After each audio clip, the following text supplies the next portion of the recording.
একটি ছোট্ট গ্রামে রহমান নামে এক কৃষক থাকতেন। তিনি খুব সাদাসিধে মানুষ ছিলেন।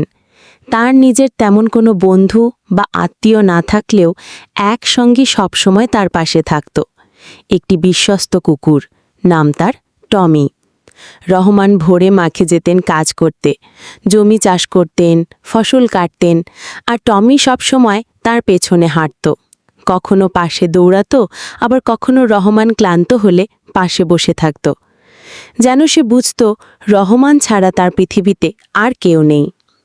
একদিন গ্রামের বাজারে রহমান হঠাৎ অসুস্থ হয়ে মাটিতে পড়ে গেলেন। লোকজন চারপাশে দাঁড়িয়ে গেল, কিন্তু কেউ এগিয়ে আসতে সাহস পেল না।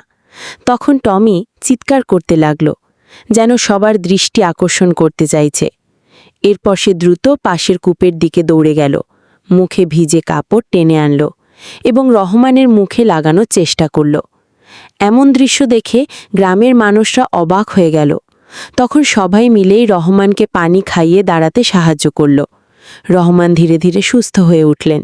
গ্রামের মানুষরা বলল, সত্যি, কুকুর মানুষের সবচেয়ে বিশ্বস্ত বন্ধু।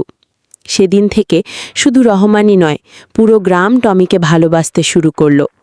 আর রহমান আরও বেশি বুঝতে পারলেন, টমি শুধু একটা পোষা প্রাণী নয়, বরং একজন সত্যিকারের বন্ধু।